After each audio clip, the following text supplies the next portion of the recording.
Yesu asifiwe sana. Praise Jesus. Kama unaandika, andika ishi na watu vizuri. If you're right, live well with people. Ishi na watu vizuri. Live well with people. Kitabu cha Wafalme ile sura ya 5 mstari wa kwanza. Kings chapter 5 verse 1. Wafalme wa pili sura ya 5. 2 Kings chapter 5. Tunaanzia ule mstari wa kwanza tupate kwa. Wafalme wa pili sura ya 5 na mstari wa kwanza. Biblia inasema, basi Naamani, jemedali wa jeshi la mfalme wa Sham. Jemedali la jeshi la mfalme wa Sham. Alikuwa mtu mkubwa mbele ya Bwana wake na mwenye kuheshimiwa, kwa sababu kwa mkono wake Bwana alikuwa amewapa Washami kushinda. Tena alikuwa mtu hodari wa vita, lakini alikuwa mwenye ukoma. Na Washami walikuwa wametoka vikosi.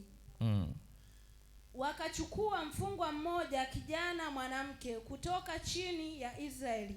Naye akamhudumia mkewe Naamani. Akamwambia bibi yake, laiti bwana wangu angekuwa pamoja na yule nabii aliyoko Samaria, maana angemponya ukoma wake. Mtu mmoja akaingia akamwambia bwana wake, akasema, yule kijana mwanamke aliyetoka nchi ya Israeli asema hivi na hivi. Inatosha. Enough. Bwana Yesu asifiwe sana. Praise Jesus. Nisikilize kwa makini. Listen me well. Nasema kwenye maisha yako, I speak in your life. Ishi na watu vizuri sana. Live well with people.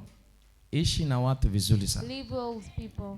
Hakuna kitu Mungu anakifanya kwa mwanadamu, nothing God is doing to human isipokuwa anatumia watu. If not using people.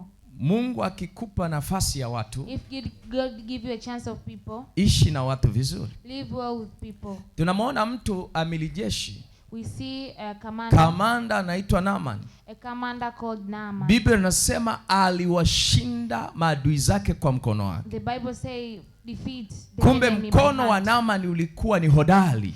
The hand of Naaman was, japokuwa ana ukoma kwenye mikono, he had repress in the hand, lakini Biblia inasema mikono yake ilikuwa hodari. The hands were kila alipopigana alishinda majeshi. He fought, he won. Kuna mtu anaelewa sema amen? One understand say amen. Kuna mtu anaelewa sema amen? One understand say amen. Lakini Biblia inasema, but the Bible says, ikafika wakati Naaman it's reached a time, ameshashindana na maadui zake, he has defeated the na enemy, amewashinda kabisa, and he has defeated them. Lakini kuna changamoto ya ukoma. But the trouble of repress, ukoma umekaa kwenye mikono yake, repress in hand, na hajui nini afanye. Doesn't know what to do. Ni kweli ameshinda vita, it is really has ila ukoma haujaondoka kwake. But the repress has not go away. Kuna mtu anaelewa sema amen? One understand say amen. Biblia inasema wakati ule wa vita, the Bible say the time of Washami battle, walipigana na Israel. They fight with Israel. Naye Naaman akashinda vita. Naaman defeat the war. Akachukua mateka binti mmoja wa kike. He took one person.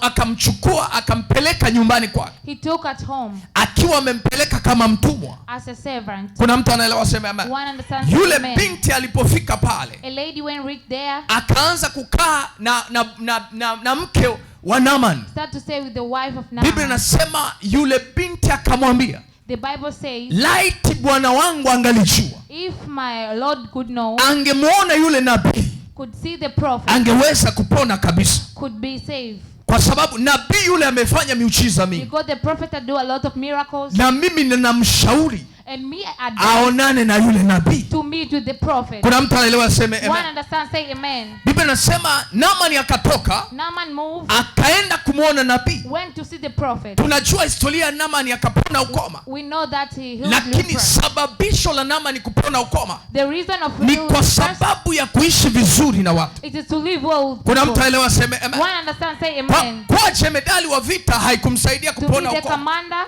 Kuwa hodari wa vita haikumsaidia kupona ukoma.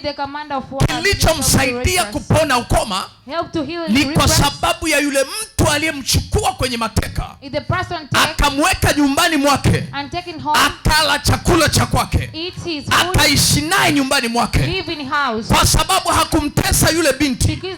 Ndio maana binti alisikia sababu ya kumpa uponyaji. lady here, acha nikwambie siku ya leo, let me tell you one day, ukiishi na watu vizuri, if you live well with kuna people, baraka zitatokea kwa sababu ya watu. the breast will appear because unaweza ukawa unafunga na kuomba, you can fast and pray. Ukishindwa kuishi na watu vizuri, if you fail to live well, hauwezi ukakutana na baraka Mungu ameweka.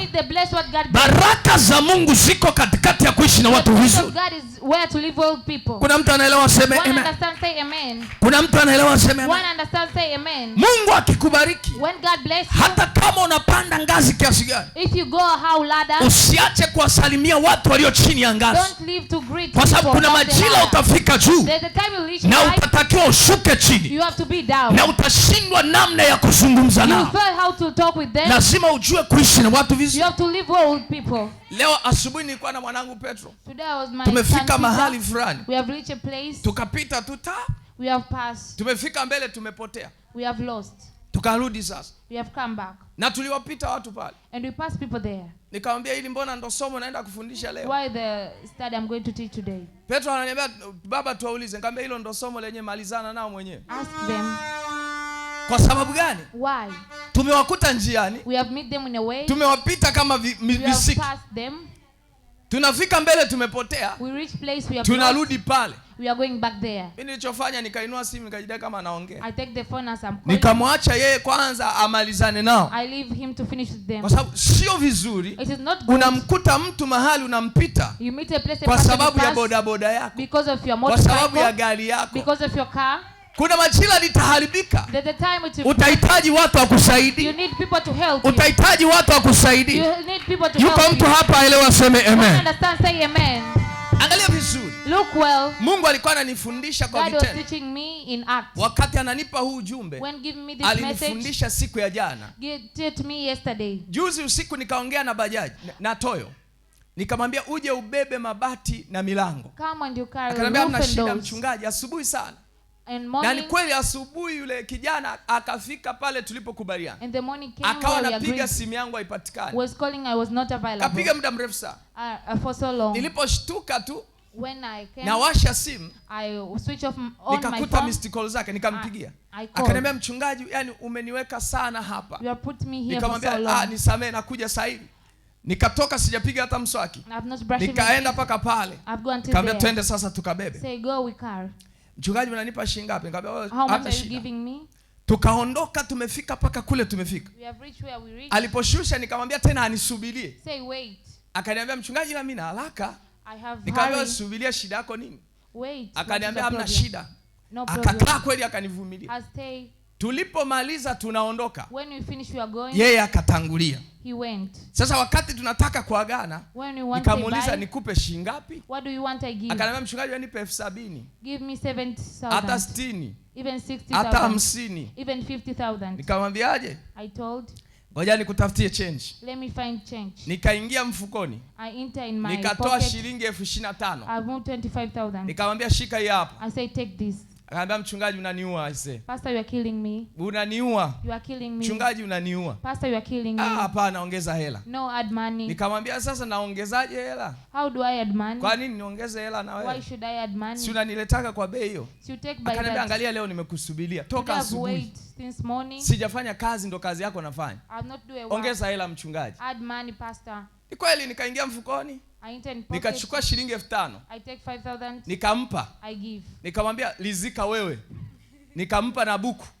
Nikamwambia hii sasa utakunywa soda. You drink soda. Umelizika. Akatikisa kichwa akacheka, akawasha toyo. Sema amen. Sema tena amen. Say amen. Sema tena amen. Say amen. Sema tena amen. Amen once again. Ameondoka. He went. Mimi nikabakia pale. I remained there. Kwa sababu ilikuwa na mchanga kwa gari nimepaki sehemu. Nikaondoka taratibu. I went slowly. Nikafika mbele nikamwona mbaba mmoja amebeba begi mgongoni. I meet a person carrying a bag. Nikamsalimia nikamwambia unaenda barabarani? I greet and say akaniambia ndio. Nikamwambia basi panda nikupe lifti. Come, I give you lift. Akaingia kweli, tukaanza taratibu kuondoka. And we went. Sema amen. Say amen. Tumefika mbele. We have reached in front. Nikakuta mwenye toyo kasimama. We see the one who is toyo stand. Nikamwambia mbona umesimama sasa? Why have you stand? Kuna shida gani? Why? What is the problem? Akaniambia bwana, rejeta yangu imevujisha maji hapa kumbe ina tobo. Nikamwambia Kwa sasa unafanyaje huku polini hakuna fundi? What are you doing here? Akaniambia mchungaji, mimi hapa sielewi sasa nafanyaje. I'm not understanding what to do. Nikamwambia sasa una kamba? Do you have a rope? Akaniambia kamba ninayo. Yes, I have a rope. Ndio hii tunafungia mizigo. Nikamwambia ifungue. Take it. Nikaifunga kwenye kigari changu. I took in my car. Nikafunga na kwenye kitoo chake. And his toy. Nikaivuta kwanza nikaisogeza paka mbele. Until in front. Nilipofika mahali fulani nikapaki kwanza pembeni. I park aside. Nikamwambia sasa ndugu yangu. Say my neighbor. Umeona gari yangu inaweza kukuvuta? You see my car can pull you. Umehakikisha inakuvuta? You are sure it is pulling? Akaniambia mchungaji twende. Say pastor we go. Nikamwambia nirudishie 5,000 yangu. Return my 5,000. Nirudishie 5,000 yangu ili tuendelee na safari. Return my 5,000 we go with journey. Bwana Yesu asifiwe sana. Praise Jesus. Nikamwambia nirudishie 5,000 yangu. Return my 5,000. Akawa anacheka. Nikamwambia sitani. He was laughing. I'm not joking. Na kuacha hapa. I'm leaving you here. Unanipa 5,000 unipi? You are giving me 4,000. You are not. Akanipa. He gave. Nikaweka mfukoni. I put in pocket. Tukatembea. We walk. Tukakaribia kufika sehemu ambayo ndo kuna kasenta. Reach a place there. Nikapaki tena. I park. Nikamwambia ndugu yangu we. See my relative. Sasa nimesikia kiu. I feel thirst. Nipe ile buku yangu ninunue maji. I beg 1,000 I buy water. Maana hapa sina chochote. Sema amen. I have nothing. Mtu mmoja angesema amen kwa jina la Yesu. Say amen Jesus name. Nipatie buku yangu. I beg 1,000. Aambia mchungaji, mbona unanifanyia hivyo? Why are Unaninyanyasa. you doing that? Unanitesa mchungaji. Mimi sikutesi. I'm not abusing you. Nipe buku yangu nasikia kiu. I beg 1,000 na kuvuta toyo lako zito sana. I pull. Nipe buku yangu. I beg 1,000. Akaingiza akanipa buku. He gave me 1,000. Nikamwambia naenda kununua Sayona pale mbele. I'm going to buy Sayona there in front. Nilipomfikisha kwenye center. When you reach in center. Nikamwambia hapo utaangalia namna ya kufanya. You'll do what to do. 5,000 yangu nimechukua. My 5,000 I've taken. Na buku yangu nimechukua. 1,000 I've taken. Ishi na watu vizuri. Live well with people. Endapo angekubali bei yangu. If you could agree. Ningemsaidia tungeenda kawaida. I could help you could. Lakini kwa sababu ya kwake ameona fahari. Because he sees. Na ya kwangu pia ina gharama ya mafuta. And me have price of. Nani anaamini aseme amina kwa jina la Yesu. Amen Jesus name. Mungu akikupa nafasi. When God give you a weza kuishi na watu vizuri. To live well with people. Kuna muda unaweza ukawa unajisikia kwa sababu nyumba yako ina geti. There's a time you feel because ila waliolizunguka geti lako ishi nao vizuri. Kuna saa inakuja msiba utakuwepo. Wale ndio watu watakaofungua malango ya nyumba yako. People will open the door of your house. Ishi na watu vizuri. Live well with people. Nimetumwa na Bwana nikushauri. I'm sent to advise. Ishi na watu vizuri. Live well with people. Ukileta kiburi when you bring na ukasema mimi ni maskini jeuri, I'm saying I'm poor, utakufa sanda hauna. You'll die. Ishi na watu vizuri. Live well with people. Kuishi na watu vizuri. We live well with people. Kunaleta matokeo mapya. Bring new results. Na maisha ya mtu yamejengwa namna unavyoishi na watu. Build how you are living with people. Kuna mtu anaelewa sema amen. One understand say amen. Kuna mtu anaelewa sema amen. One understand say amen. Kuna mtu anaelewa sema amen. One understand say amen. Ukishindwa kuishi na watu vizuri, if you fail to live well with people, utakuwa unaona misukosuko ya maisha yako. You'll see troubles of your life. Kila leo, kila kesho. Every day and every tomorrow. Watu ndio wamebeba baraka za watu. People they have carried the blessing of hata people. Kama unaomba kupita mashine. You pray much than machine. Tunamwona Sala anaomba sana. We see Sarah praying much. Lakini walioleta mtoto kwa Sala ni watu. Who bring child to people. Kwa Mungu akikupa watu, when God give you people, hakikisha unaishi nao vizuri. Assure you living well. Narudia tena, ishi na watu vizuri. Live well with people. Maana mtaji mzuri Mungu anampa mtu. A good capital give person. Ni watu. It is people. Kuna muda fedha haikusaidii chochote. The time money is not helping. Unaweza kuwa na fedha. You can have money. Unayo. You have. Ila haikusaidii chochote. But it's not helping you. Unaweza kuwa na elimu. You can have education. Ila haikusaidii chochote. But it's not helping you. Unajua unaweza ukawa unananilia vizuri na watu. You can. Kwa mfano nichukulie. Let me take example. Kuna watu ninyi mnafanya biashara zinakuwa ngumu sana. You are doing business comes to be. Sio kwamba ninyi hamna nyota ya biashara. Not that you have not staff business. Ila vile unavyoishi na wale wanaofanya nao biashara. How you live people who are maneno doing them yako unayoongea nao. Your language. Unajua biashara inahitaji lugha nzuri. Business need good language. Inahitaji vile ambavyo mnaongea vizuri. Need how you speak well. Kuna mtu anaelewa sema amen. One understand say amen. Kuna mtu anaelewa aseme amen. One understand say amen. Kuna mtu anaelewa aseme amen. One understand say amen. Ukifanikiwa kuishi vizuri na watu. If you be well to live well with people, ninakuhakikishia baraka za Mungu ziko karibu na wewe. I assure there's near blessing of God. Narudia tena, majibu ya Mungu yako mbele yako. Answers are in front of you. Kwa sababu ya kuishi na watu vizuri. Because of living well with people. Hata ukiwa hapa kanisani, even if you are in a church, usifurahie kusema mimi sitaki mazoea na watu. Don't be happy to say I don't want ni to sawa. It is right. Ni sahihi. Kuna watu ukiweka mazoea na wao sio watu wema. They are not good people. Ila mimi sijakulazimisha uwe na mazoea na wao. Mimi them. Ninakwambia tu kuishi na watu vizuri. I'm telling you to live well with people.